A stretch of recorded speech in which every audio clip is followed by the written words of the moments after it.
Hall of Famer, Bully Ray. Congratulations, my friend. Thank you very much. I can see you're very happy for me and very overwhelmed and joyous about my Hall of Fame induction, so much so that you're not here. I apologize. I heard what is your wife got a bellyache? My wife's got something else in her belly, which we had to go get a little sonogram on. All right, there you go. All right. Very exciting. So your boys stuff, can swim. Congratulations to everybody. Yep. Yes, they can. But Hall of Fame, man, a little bit of a surprise. We weren't expecting Team 3D to go in. I mean, we were bantering. Why? It didn't come to me, man. Okay. I mean, not saying that you're not a Hall of Famer. You're definitely a Hall of Famer. But, it was definitely some conversation going back and forth. There's a lot of names that could be inducted into that Hall of Fame. And I think everybody was a little surprised, but very happy. Yeah, I was, first and foremost, it's definitely cool to be inducted into any Hall of Fame, TNA or any other wrestling federation. The ovation and the response that we got in Dallas was really cool. I mean, those people were very excited to see me and Devon back together again. And it was one of the loudest and longest "We Want Tables" chants, ever. I think I acknowledged it too. It was really cool. It was a cool moment. And when you have a cool moment like that, you got to try to stop and smell the roses for just a minute, and then we move on. Bully, I'm wondering your thoughts too, and amazing and deserved, as Dave said. Also, when we were banding about the names, we said Bully Ray. We didn't even think of you guys as a team, which is, shame on us. But what's your thoughts, being an old school kind of guy, as a current and active performer versus somebody who, is retired or maybe not even with us? Your thought of a Hall of Famer, do you even look at yourself? I mean, obviously, we look at you as a Hall of Famer. We look at 3D, Dudleys, whatever you want to call yourselves, obviously a Hall of Fame team. But should Hall of Famers be current active guys? Well, in the WWE, I don't think they are, correct? I don't think anybody got inducted who's still active. Is that correct? Yeah, I don't think anyone. Okay, but in TNA, all three of the inductees over the past 3 years are active. Team 3D, Kurt Angle, and Sting. So I guess it's just the precedent that TNA is setting and saying that we would like to induct guys who we feel are deserving already, and whether or not they continue to want to wrestle or not, it's up to them. And I like what you did, too, on Sunday at Slammiversary. As soon as Kurt Angle made the announcement, you came out, you pointed right at Devon, you gave Devon that moment, and then in the ring, he was the final one to speak. So, I mean, I think that was really good because we haven't seen Devon, so that was that moment in the sun for him. But give us some thoughts on Devon and your partnership, your longtime partnership with Devon. Me and Devon have had a great partnership, a great relationship. We've been together now for, I think it's close to 15 years. Wow. And in 15 years, how many fights do you think me and Devon have been in? Like with each other? How many arguments or fights do you think me and Devon have been in? Well, I'm judging by my relationship with Doug. We've been together for 5 years. So if I'm going to do it from that comparison, I'm going to say 35, 40. One. Wow. Get out of here. One argument. So that's what makes me and Devon so successful. Me and Devon are the yin to the yang. Where we balance each other out perfectly as far as whether it's in the ring or out of the ring. Team 3D, the Dudley Boys, would never work with two Bubbas, and it would never work with two Devons. That's what keeps us going. And Booker T once paid us a hell of a compliment about. He said that he wished that he could get along with his brother as well as me and Devon, got along. And that's what's kept us together. And I was very happy to see Devon back in the ring, both personally and professionally. I think Devon is worth a lot to the TNA roster. Whether or not he wants to wrestle again, I'm really not sure. We just kind of took that moment as it was, and we're going to get inducted to the Hall of Fame. I really don't know if he wants to wrestle anymore. I think that he's content running our school in Florida, the Team 3D Academy. So it was a great moment. I was very happy for him. So one fight in 15 years. who's the yin to the yang? Like, who's the fiery guy, off the camera, and who's the guy that's calming the other guy down? Is it like that in terms of the dynamic between you two? If you ask most people would tell you that I was the hothead and Devon the easygoing guy. That's only when it comes to business. I'm the hothead in business, and he's the easygoing guy. I'm more of the, so you can understand, I'm more of the Gene Simmons, and he's more of the Paul Stanley. Both playing equal parts, but Gene a little bit more vocal. But in real life, he'll kick your ass a lot quicker than I will. He's trigger happy. So, we get along really well. We've always been friends. So that's what makes this successful. And, we know the history of tag team wrestling. A lot of tag team wrestlers just don't get along. And they're always at odds with one another, and they have a problem sharing the spotlight with one another. And we have never been like that. We always knew that we were worth more together than by ourselves. And Bully, what's it like when people bring up tag team wrestling and you're one of the first names that are mentioned? I mean, it's you, it's the Road Warriors, it's the Midnight Express. It's a very, very short list. It's always cool to be recognized and acknowledged with those other great teams like the Road Warriors, the Steiner Brothers. I will never sit here, and I've said this before, I will never sit here and tell you that we are the greatest tag team that's ever existed. We're the most successful tag team. We're the most decorated tag team. That's a fact. But as far as the greatest, I don't know what constitutes greatness. I'm not going to sit here and tell you that we're better than the British Bulldogs and the Hart Foundation and the Road Warriors and the Steiners and Harlem Heat and Arn and Tully and the Rock and Roll and the Midnight. Those are great tag teams. I'm just happy that people even mention us when they talk about those teams. Bully, when did you find out you were going in? I think there were some discussions, and I think we finally came to an agreement on it about a week before. Wow. It was kind of like they brought it up to us, and we thought about it, and we said thank you, and a week later it was done.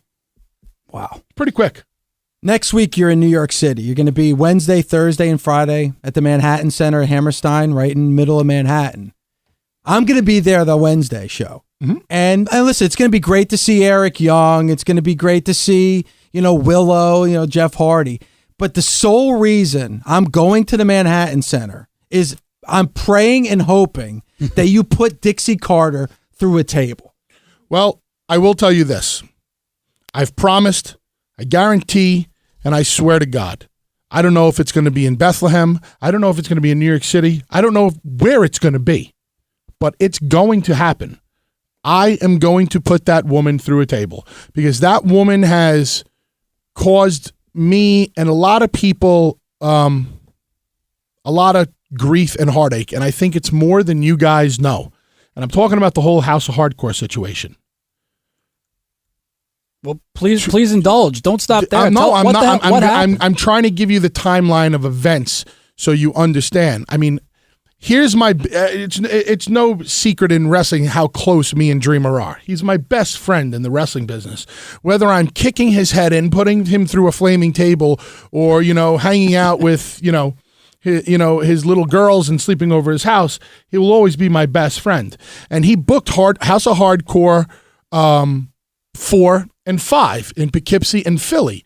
And he wanted me and Devon to be in the main event of both shows. He was advertising us. It was a big deal that me and Devon were going to be back together on Dreamer's shows because we hadn't tagged in so long together. All over Twitter, all over social media, the advertised main events. And then the very night before, I get a phone call from a representative of TNA telling me that I have been pulled from these shows and am now being sent to California to go to the Spike TV Guys' Choice Awards. Now, a couple of people are going to sit back there and go, "Oh, Bully, you're a punk ass because you should have just went to the shows." Contractually, it can't happen. If I were to pull that move, they could sue me up the yin-yang for every dollar I'm worth because my first obligation is contractually to TNA. So I kind of have to do what they tell me to do in that way. So it wasn't like they were pulling me off these shows and I was just going to sit home, which they could not do. They pulled me off to do an obligation for them. And she knew, and when I say she, I mean Dixie, she knew exactly what she was doing. She was going to screw me over. She was going to screw Dreamer over. But more importantly, she was going to screw every single fan over that wants to see her get put through a table. I mean, Bully, the bigger, there's a bunch of questions that I have off of that, but why did she just find out so close to the actual booking that, oh, by the way, I need Bully in L.A. for this Spike TV deal? I mean, what happened Maybe there? she knew the whole time and she decided to wait last minute to stick it to everybody. I mean, Tommy Dreamer would never deliberately screw his fans over. House of Hardcore is special. House of Hardcore has something really unique and different going for it. He's not going to advertise me on his show for 2 months, knowing that I'm going to get pulled. That's really effing the people over, big time. And she's responsible for that screwing over of everybody. You know, here's the tricky part, and if you get upset, just hit Dave for me, all right? Thanks. Pretend Dave's me, all right? So it's cool. I'm glad I'm not there, the fact that I'm going to ask this. But the fact that Dreamer's going to be there tomorrow and Dixie's tweeting at Dreamer and Dreamer's tweeting at Dixie, the popular notion is this a work? But let me just preface this with saying, when it happened, Bully, I said there's no freaking way it's a work because Dreamer's getting screwed. His promotion, which he's put his blood and guts into, is getting screwed. So how could it be? But boy, it does seem interesting, the timing of this. Just because it plays out on TV doesn't mean it's a quote-unquote work. And you're absolutely right. Dreamer stood to lose the most from this. And he did. And me and him are trying to make good on it on every way possible. I mean, like we've told people to hold on to their House of Hardcore tickets. And if they come to the shows in Bethlehem or if they come to the shows in New York City, I'm going to stay after these shows and I'm going to meet and greet everybody. I don't care how many people show up. They're going to get any pictures they want, any autographs they want. I will hang out with them and I will do the right thing by them because she screwed those people over so bad. And if anybody has any doubt, Tommy Dreamer actually offered refunds at the show because you weren't going to be a part of it. It's more of a screwing. I know you guys look at things sometimes through jaded glasses or whatever. You think everything that you see there is, on TV is just, part of, scripted pro wrestling or, soap opera. This goes a lot farther. And there are one or two things that go along with this issue that I can't even talk about just because I know the ramifications. But the bottom line, this was a scumbag move on her part, and she knew what she was doing. Not trying to defend Dixie, but I want to go in this regard. Obviously, you guys had to deal with the MVP injury, all right? And that is a tough blow. I mean, the guy's in the main event going for the championship, and he tears his meniscus, and he can't compete. So I'm just wondering, any thought from management that God forbid Bully gets hurt. Now I'm losing the guy that was going to be in the main event and my top guy. I can't afford for Bully to get injured. Was there any sort of thinking along those lines in addition to pulling you to go to the event out in LA? That is an extremely valid point. And if that was the reason, there's no reason why she should not have gone on record and said that. Because then I think people would understand, hey, MVP got banged up. Bully has been our, I don't like to use the word top guy or anything like that, but bell cow. How about bell cow? Now you're calling me a cow? He did, not me. I mean, it's a term of endearment. Why are you looking at me? Why are you looking at me? Hit him! Hit him! I've kind of been like, I've been at the forefront of things for the past couple of years. So, listen, I try to work as hard as everybody else, but I just lost my train of thought. She could have very easily have gone out there and did a press release or tried to make good with Dreamer, and by saying, I'm sorry, I have to take him off these shows because I cannot risk another one of my guys going down on a quote-unquote indie. Mm-hmm. And I think everybody would have understood that. That's like pulling a guy, that's like pulling a guy. Didn't the USA just do it in the soccer game the other day When the guy went down, they pulled off another player because they didn't want to risk injury to him anymore. So, but she didn't do that. Well, they got the hatred going because, boy, the fans hate Dixie Carter. So I'm sure they're going to love to see her go through a table. Hopefully it's the night where I'm bringing the kids. So nothing shows love for the kids than seeing Dixie Carter go through a table, a woman going through a table by a man. I mean, let me ask you this. Let me ask you guys your opinion because you guys are wrestling fans and you have your finger right on the pulse of what's going on all over the wrestling industry. Do you think wrestling fans want to see that happen? Yes. Yeah. Oh, yeah. Absolutely. You think they're salivating for it? Yes. Okay. Well, I'm the guy that's gonna give it to them. Bully, I'll quit if I don't. it would be a seminal moment for TNA over the past couple of years if you put Dixie through a table. It would be like, and I'm just using this as a euphemism, it would be like Ding Dong, the Witch is Dead. That's what it would be. It would be a huge moment. You know something? You just gave me a great idea. Could you imagine if I did put her through a table, and in a perfect world in New York City, getting the entire Manhattan Center to sing along with me, Ding Dong, the Witch is Dead? That would be amazing. If you could give a shout out to Busted Open when you do that, yeah, I knew you'd say that. The perfect scenario. Snake. It tells you who I am. When you said, bitch, I'm going to kill you, I must have rewound that about 10 times. I just don't like her. I don't like her. You're not alone. Listen, I've been in that company. I've been in that company for 7 years. I do not like the woman. I've been there longer than any quote unquote veteran. You tell me one guy that's been there longer. Not Hogan, not Sting, not Kurt, not Jeff. Who's been there longer than me? Who's had to deal with her longer than me? James Storm. Now I'm talking like, when I say veteran, I mean guy like that's had, the same amount of time in the business that I have.Got it. Nobody. So nobody. So I know her inside and out, and I know that this move that she pulled was, I want to F-bomb her to death, but I know I can't. Thanks.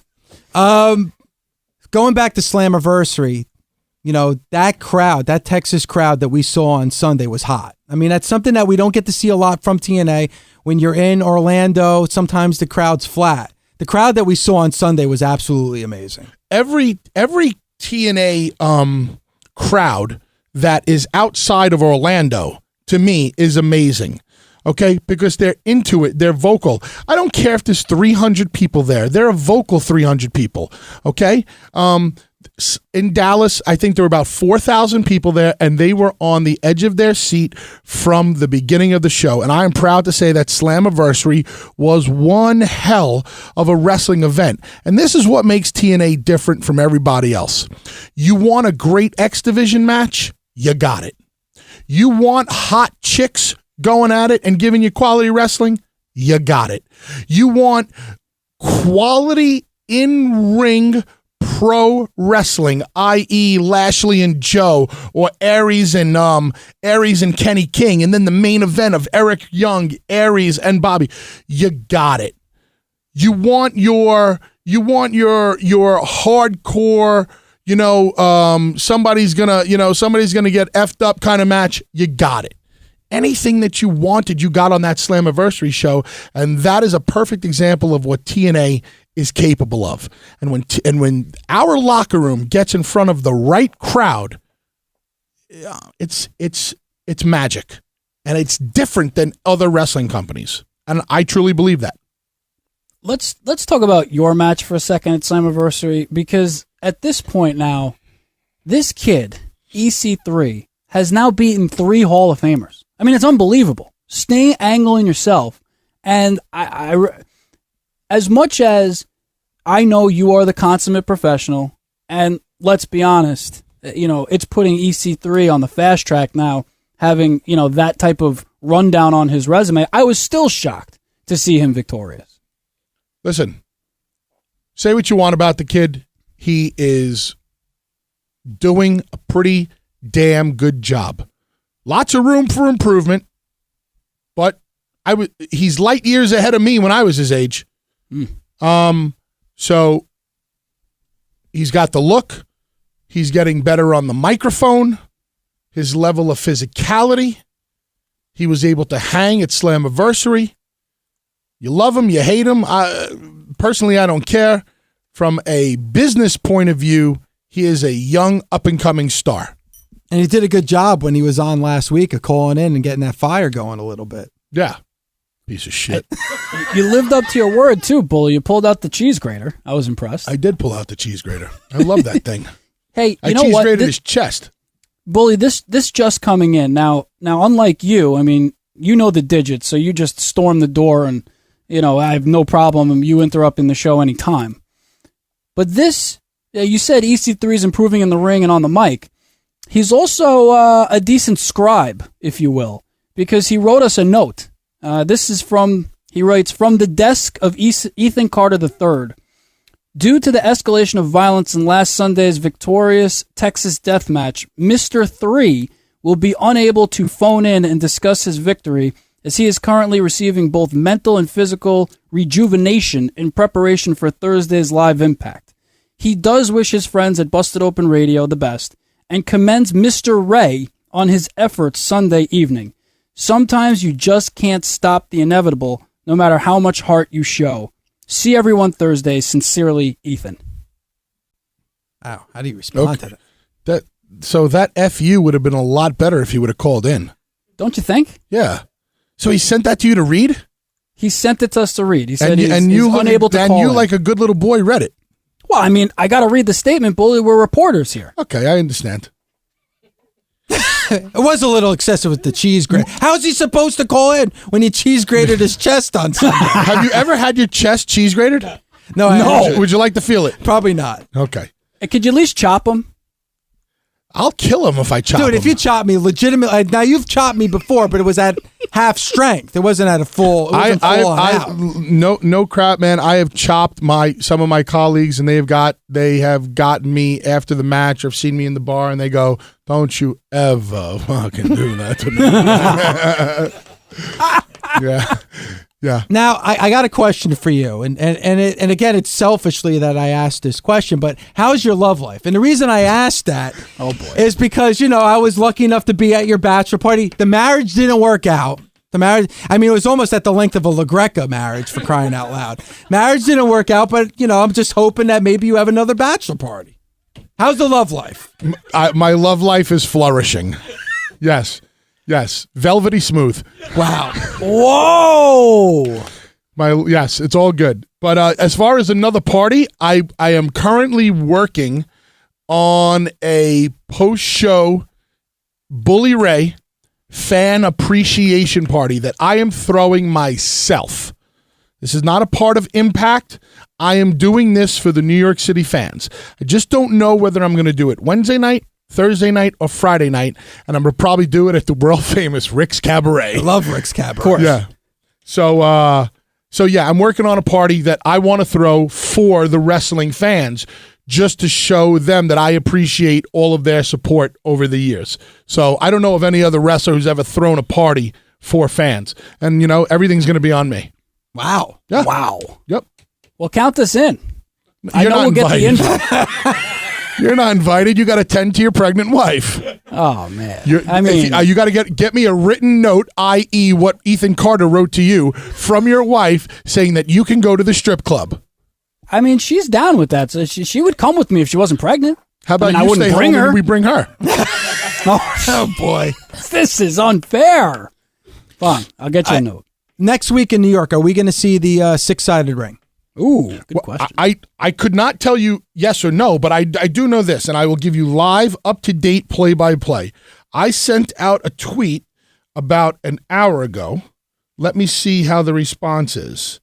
I tweeted, what do the fans want to see, a four-sided ring or a six-sided? 33 retweets for the four-sided and 262 favorites for the six-sided. So it sounds like wrestling fans, or at least the fans that follow me, want to see that six-sided ring back. Okay. And I think that's one of the cool things about TNA, how they will listen, to the fans and get their opinion. Mm-hmm. I don't know if it's going to be set in stone, but I do know that TNA is looking for their opinion. A better question, though. Does Bully Ray want to see the six-sided ring back? I'm more of a traditionalist. I like the 4-sided ring. That's just my own personal opinion. But if they did bring back the 6-sided ring, I would totally embrace it and continue to do what I do. Let me ask you this. Inside the squared circle, does the 6-sided ring make things more interesting for you guys? Does it add a little wrinkle that actually makes things more difficult for you guys performing? I'm trying to remember when I wrestled in a 6-sided ring, if it was more difficult. I'm going to say that it probably was a tad more challenging. But there are guys I know who have voiced their opinion about, like, it's harder to come off the top rope. And I won't be doing any Mil Mascaras top rope high cross bodies anytime soon. They say it's harder to come off the top rope, and the ropes are tighter. So it's a lot harder to whip your opponent off the rope and hit the ropes. The ropes are a lot more, they bruise your body a lot more. Wow. So, a 6-sided ring is probably a little bit more challenging. Sunday at Slammiversary, I know you're a big NWA guy. What was it like to see Kevin Von Erich back in the ring? Awesome. I never got to meet a Von Erich. Well, I got to meet Lacey, which is not a bad thing. No. It was great to meet Kevin Von Erich and to talk to him for a while and meet his 2 sons. One of the greatest, the Von Erichs versus the Freebirds. That's nothing more to say than that. Yeah. Great wrestling. And it's nice to see him take his sons under his wings and really protect them, from some of the, the bad aspects of the business. I'm sorry, I didn't hear anything you said because I was thinking of Lacey Von Erich. God, was she hot. That's a pretty woman. Those people went crazy for Kevin. Oh my God, they popped. God. They went. Everybody was on their feet. They were loud as hell. It was awesome. amazing. I said this on Twitter. It brought a tear to my eye. It really did. Mm-hmm. That's because I really you're a little light in the loafers. You do have a Paul Stanley shirt on. Oh my God! Really good. I'm a sentimental guy. Okay. You probably watched Beaches a couple of times. Wow, you're really he has no clue what you're even talking about. You're really killing me. But like I said, Slammiversary. I did like the Notebook. I did see the Notebook. Is there That's anything an emotional was movie. Was there any part of Slammiversary that you guys did not enjoy? Oof. Because you guys will be the first ones to sit here and just absolutely bash TNA. That is not true. I didn't say you. I said the punk sitting at home. Well, I mean, look, I got to call a spade a spade. Okay. I mean, to me, look, what I would have preferred in the main event. Slammiversary? Pardon? Did you like Slammiversary? Yes, we said Was it a great show? It was a very, very good show. Did you speak as highly about Slammiversary being a very, very good show as you do slag on TNA every week? Yeah, we were very impressed with the show. We were impressed with the showing. Okay. And this is all, you could go on demand, SiriusXM on demand, and listen to the Monday show. Okay. Yeah.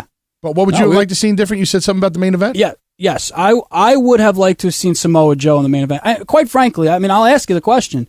Why can't Joe seemingly get back into that main event picture? What is the deal with Samoa Joe? Better question for Joe, not for me. All right. Honestly, I have no idea. When guys ask me questions like, what about this guy? What about this guy? Why don't you think this guy's? I really don't know. That you definitely have to ask. I think the world of Samoa Joe. I think he is one of the best in-ring wrestlers out there. I have seen him have matches with, obviously, AJ Styles and Daniels and Kazarian. Those are all his boys, but go out there with Bobby Roode and with Eric Young and with, Joe can wrestle anybody. Joe can fight anybody. I've been in the ring with him before, too. So I would love to see a lot bigger, better things for Samoa Joe. Now, I would say, too, in fairness to Doug, my partner, we don't kill TNA. We're opinionated about TNA. No, it's okay that you guys are opinionated, but remember one thing, guys. Mm-hmm. You guys are the voice that a lot of wrestling fans listen to. And at the end of the day, we only have we have 2 major companies left, right? Mm-hmm. and we have Ring of Honor, which is a very good company, and we have House of Hardcore on the horizon, up and coming, right? Mm-hmm. There's very little wrestling left. I think we need to all band together and continue to be very positive about the wrestling industry as a whole. Otherwise, there might not be much of a wrestling industry left for any of us. Now, and that's a fair point, and it's something Dave and I talk about, in that no one wants to see TNA do bad, because that is bad for the people that we love watching every Thursday night. You know, we don't want to see people not work. We want to see people get more work. Sure. And it's still a young company, 12, relatively young. The WWF wasn't a huge success after only 12 years of being in business. When Vince Sr., owned the WWF after 12 years, it wasn't, selling out the garden. I mean, I could be wrong. Maybe it was, but TNA is going through all of the same growing pains and trying to get over the same hurdles that any other businesses try to do. And we have to find the right mix of people on the team. From a locker room point of view, I think we are there. I think we have the best locker room and the best performers out there. And we just need to fire on all cylinders. And if Slammiversary was any indication of where this company is headed, I think there's a totally bright future ahead. And opinions aside, Dave, I'm sorry. Go ahead, Doug. I want to get to a couple questions, because a couple guys are waiting on hold, and right. Bully did promise he'd take a couple fans' questions. So yep. Let's dive in real quick, because we're running out of time here. John in Ohio. What's up, John? Hi, how are you guys? What's up, John? Love the show. I've got a question for Bully. Yep. First of all, congrats on your Hall of Fame induction. Thank you. And you guys, next month, their TNA is coming to Niles, Ohio. Any chance of you coming down there with them? I don't know if I'm booked on that show yet, but if I am, I will be there. Awesome. Thank you, Bully. You got it. So, John, trying to find out if Bully's coming to a live event. Well, basically, maybe that's the reason why he would buy a ticket to go see him. Was just going to say that. One more question real quick. I hope I'm pronouncing your name right. Sit in Jersey? Yes, correct. Sit. How you guys doing today? What's up? What's up, man? Hey, man. Pleasure and honor to speak to you, Bully. Real quick, I hope you could go back in your memory banks there and recall this. One of the best experiences I ever had with you involved in a match was the old ECW arena. It was one of your farewell matches. You just signed with the WWE, and we all knew it. And I like to think of myself as a knowledgeable fan. To this day, I'm a 40-year-old man, and I don't know if half of it was a work, a shoot, but the place erupted when you got on the microphone, and within minutes the ring was filled with debris and trash. And I remember you jumping over the railing, and you were in this dude's face, and I remember security guards coming. It was so unbelievably awesome to watch and be a part of that night. That's something I'll never forget. Cool. That you got to witness a pretty cool night, and that was 1,000% legitimate. What went down in ECW, whatever came into our minds at the time, that's what we did, and that's what we said. And I do remember that last night there. We one of our many riots that we started. And you know what's funny, though, when I talk about it's like I don't even want to tell the story sometimes, because in today's age, with people getting sued and, everything being so politically correct, it's almost like I don't want to tell the stories about the riots, because people kind of look at me like, yeah, okay, you're lying or you're embellishing. Has anybody in this room ever been there for one of the riots? It's bad. It's a different time, man. No doubt. They can't even pinch a woman's ass in the office anymore. No doubt. I mean, what the hell is this world coming to? How dare her not let you grope her? Oh, my goodness. So, well, this all does come back to Dixie Carter, let's be honest, because, you have promised that you're going to put her through a table, Bully. I am. Yep. I'm giving her the Mae Young treatment. She's going to be on a one-way ticket. It's going to be cool. It's going to be cool. I just wish I could guarantee when it was going to happen. I would love for it to happen in New York City. I really would. Yeah. I would love to be able to take that that woman from Dallas, Texas, and powerbomb her through a table in New York City. I think that could be like this might be a little I don't know if the word is egregious or I might be grasping here, but that could be an Austin 316 moment. Yes? It's close. You know what I mean. I'm not trying to compare myself to Austin or that. No, I know what you're saying. But I'm trying. But the anticipation that we've had, the buildup has been amazing. If that moment happened in New York in front of your hometown crowd, that would be a big moment. And here's what I'm hoping, because I know you guys have a lot of listeners. I'm hoping that all of your listeners in New York and New Jersey and Pennsylvania, if you can make it to the Bethlehem shows, absolutely awesome. The Bethlehem TV tapings.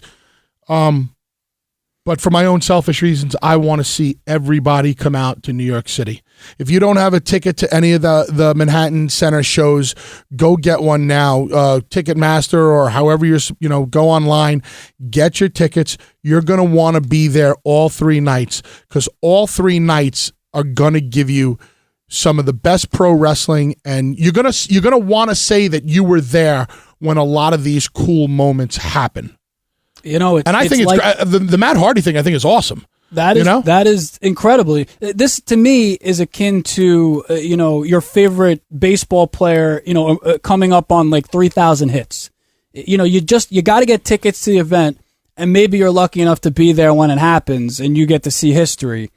It could be tomorrow at the Sands Bethlehem Event Center, Sands Casino in Bethlehem, PA. It could be Friday. It could be Wednesday, Thursday, Friday of next week, June 25, 26, 27 at the Manhattan Center, the Grand Ballroom. And if you don't get to see Bully slam Dixie through a table, you still get to see the great action. You get to see Muda on Wednesday, Destination X on Thursday. And like you said, Bully, Hardy Boys reunite on Friday. Ticketmaster.com, that's where you can get the tickets. Bully, as always, it's always an experience with you, my friend. If you could just give Dave a quick little chop on the way out, I'd be indebted to you. Why do you want me to chop this man so bad? Oh, he hates me. It's untrue. I love you to death, but I mean, you love me who so doesn't much want you want Bully Ray to chop me in a chop? Yes, who doesn't want to see Dave Let me ask you a question. get chopped? Who's the leader of this show? It's a team effort. But it's 51-49. Probably in my favor. Okay. I disagree. I think it's in my favor. You know what, Bully? Give me a chop, man. I don't want to chop you. Thank you. I'll it'll hurt. Yes, it will. It'll hurt. I'll split you open, and I guarantee your heart skips a beat. You Hall want a real of Famer. chop? You'd have to sign a waiver. Say it again. Say Hall of Famer again. Hall of Famer, Bully Ray. Famer. No E-R, A-H. Famer. Hall of Famer. Bully Ray. Thank you. Only on Busted Open.